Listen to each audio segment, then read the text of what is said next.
Picture this. You're a British soldier standing in the middle of the Sudanese desert at dawn, surrounded by 1,400 of your mates, forming a perfect square around a bunch of camels and artillery pieces. You've been getting sniped at all night, barely caught any sleep, and you're absolutely knackered. Then, as the sun starts to rise, you spot something on the horizon that makes your blood run cold.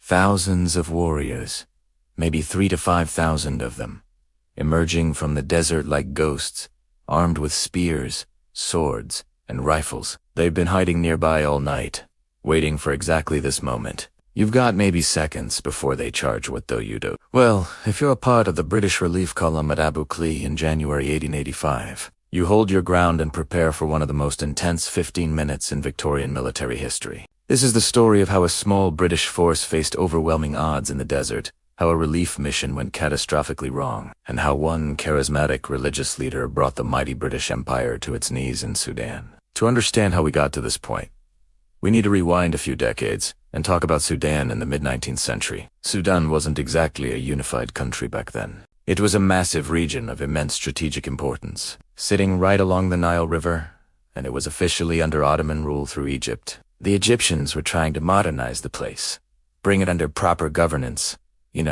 the usual colonial playbook. But here's the thing about imposing your will on people who've lived in a region for centuries. They tend to push back. Local tribes and religious leaders weren't exactly thrilled about Egyptian interference, and resistance was brewing. Then, in 1881, everything changed. A Sudanese religious leader named Muhammad Ahmad did something absolutely audacious. He proclaimed himself the Mahdi, which means the guided one in Islamic tradition. This wasn't just some bloke having delusions of grandeur. Ahmad was charismatic, passionate, and his message of religious purity, combined with resistance against Egyptian and British influence, resonated deeply with the Sudanese people. His timing was perfect too. People were fed up with foreign control, fed up with being told how to live, and Ahmad gave them a cause worth fighting for. The Mahdist movement, as it became known, spread like wildfire across Sudan. Cities and territories fell to Ahmad's forces one after another.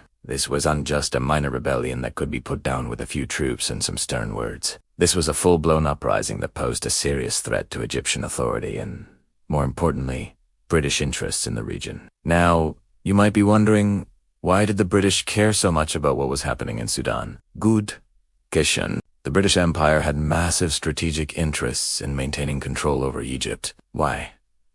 Because of the Suez Canal, one of the most important shipping routes in the world. Control Egypt, control the canal, control access between Europe and Asia.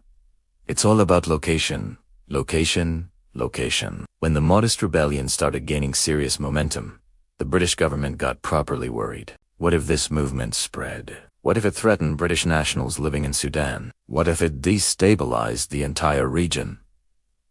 So, naturally, they intervened. They dispatched military expeditions to support Egyptian forces and protect their imperial interests. Enter General Charles Gordon, one of the most fascinating and controversial figures in this entire saga. Gordon was a British Army officer who'd made a name for himself in various colonial campaigns. He was tasked with overseeing the evacuation of Egyptian garrisons in Sudan and maintaining order in the face of the Mahdist insurgency. Sounds straightforward enough, right? Well, Gordon had other ideas. Instead of evacuating as ordered, Gordon decided to fortify the city of Khartoum and basically told his superiors he wasn't going anywhere. He was going to hold that city no matter what. This decision heightened tensions massively and set the stage for a prolonged siege. Gordon and his garrison found themselves trapped in Khartoum, surrounded by Mahdist forces, with supplies running low and hope running even lower. Back in Britain, the government was in an absolutely awkward position. They'd sent Gordon to evacuate people, and now he himself needed evacuation. Public opinion demanded they do something to save this national hero trapped in the desert. So, they organized a relief expedition under the command of Sir Garnet Wolseley, a veteran military commander who'd seen action all over the empire. The relief force that Wolseley assembled was roughly 1,400 men strong. It consisted mainly of infantry from the British Army, including elements from the Royal Engineers and Royal Artillery. These blokes were equipped with rifles, bayonets, and artillery pieces. Standard kit for Victorian-era colonial warfare. But here's where it gets interesting. The British also included something called the Camel Corps, a specialized unit composed of soldiers mounted on camels. Brilliant idea, really. The terrain in Sudan was absolutely brutal. Harsh desert stretching for miles. And camels offered mobility and flexibility that horses simply couldn't match in those conditions. Fighting alongside the British were Egyptian troops, technically part of the capable Egyptian army. Now, this army was under nominal Ottoman control, but let's be honest, it was heavily influenced by British advisors and officers. Basically, the British were pulling the strings whilst maintaining the fiction of Egyptian sovereignty. The relief column, which became known as the Desert Column, made its way across Sudan toward Khartoum. The journey was absolutely brutal. Scorching heat during the day, freezing temperatures at night, limited water supplies, and the constant threat of Mahdist attacks. Eventually, they arrived at a position overlooking a place called Abu Klea in the evening. The commander of the Desert Column, Major General Herbert Stewart, made the sensible decision not to attack that night. His troops were exhausted, and attacking in darkness would have been suicide. The British quickly built a defensive position, but they couldn't catch a break. Throughout the entire night, Mahdist rifle units positioned on the high ground around them kept sniping at the British forces. It was psychological warfare at its finest. Keep the enemy awake, keep them nervous, wear them down before the real fight even begins. The British took several casualties throughout that long, miserable night. At first light, Stewart made a crucial, tactical decision. He ordered his men to abandon the camp and form a square. Now, the infantry square was a classic British military formation, and his troops executed it with perfect discipline despite being exhausted and rattled from the night's harassment. The formation was brilliant in its simplicity. Infantry formed the four sides of the square.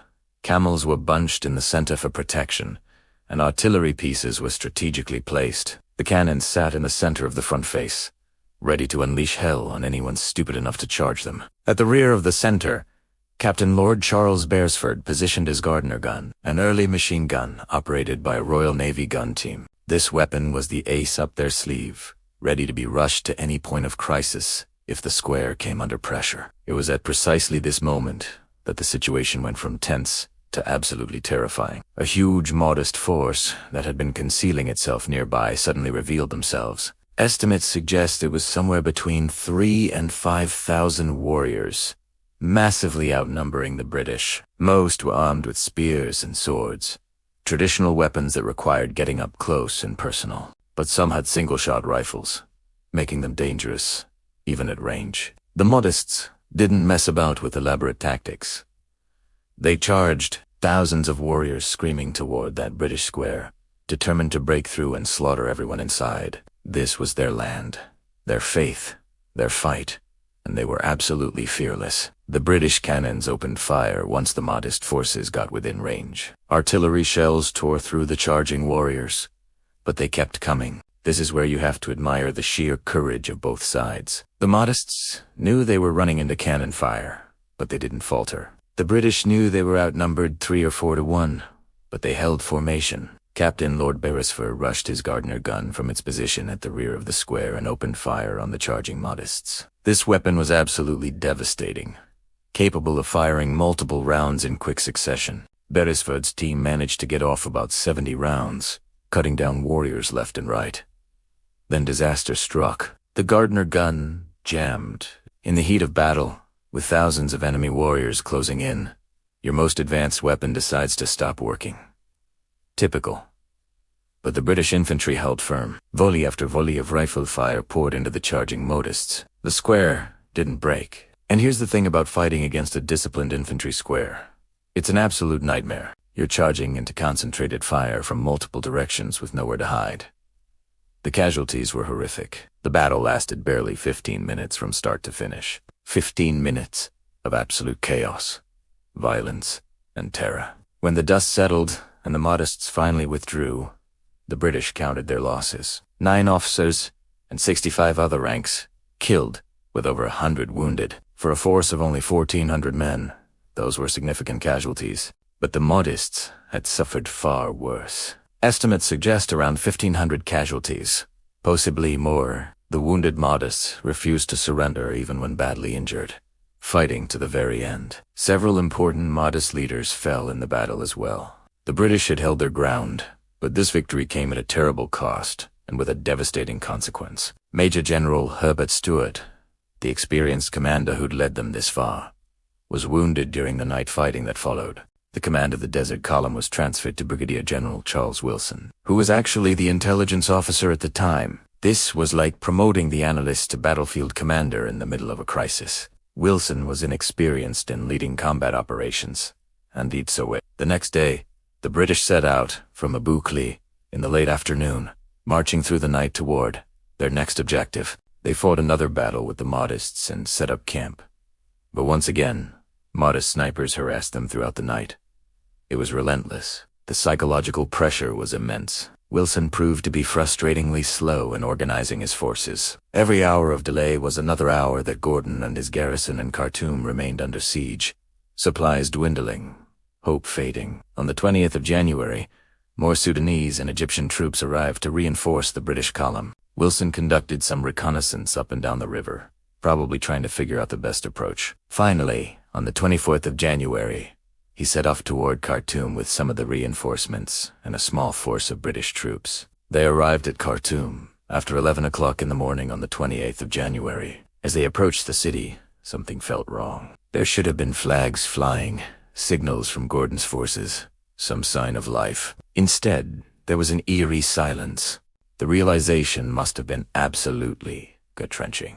They were too late. Khartoum had fallen to the Mahdists 2 days before the British arrived. General Gordon, the man they'd crossed the desert to save, was dead, killed, defending a city he'd refused to abandon. The failure to relieve Khartoum in time became one of the most controversial episodes in British imperial history. Gordon became a martyr, a symbol of British heroism and sacrifice. But questions were asked. Could Wolseley's expedition have moved faster? Should Wilson have been more aggressive after taking command? Could Gordon himself be blamed for refusing to evacuate when he had the chance? These debates raged in Parliament and the press for years. The immediate aftermath was brutal for British pride. They'd fought bravely at Abu Klea, held their ground against overwhelming odds, and pushed through the desert at great cost. But ultimately, they'd failed in their primary objective. The British then withdrew from Sudan entirely, leaving the Mahdists to rule the region for the next 13 years. Muhammad Ahmad, the Mahdi himself,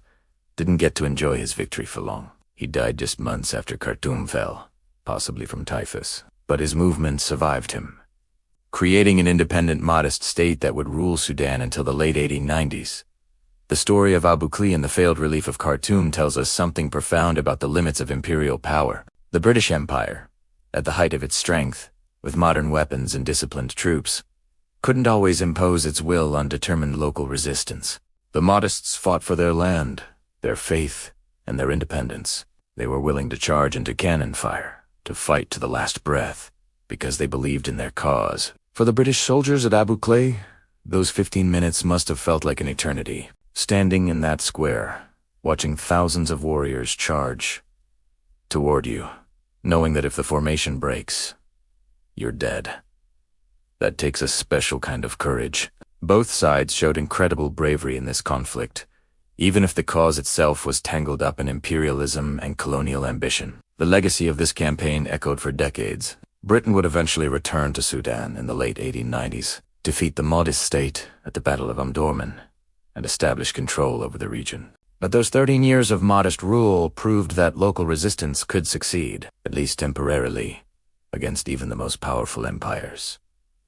It was a lesson that would be repeated across Africa and Asia as colonial subjects fought for their independence throughout the 20th century. If you enjoyed this deep dive into a lesser-known but absolutely fascinating piece of Victorian military history, smash that like button and subscribe for more incredible stories of battles, sieges, and the moments that shaped our world. There are countless other tales of courage, tragedy, and historical drama waiting to be told. And trust me, you won't want to miss them. Until next time, stay curious. And remember, sometimes the greatest victories aren't measured by battles won, but by the courage shown in impossible situations.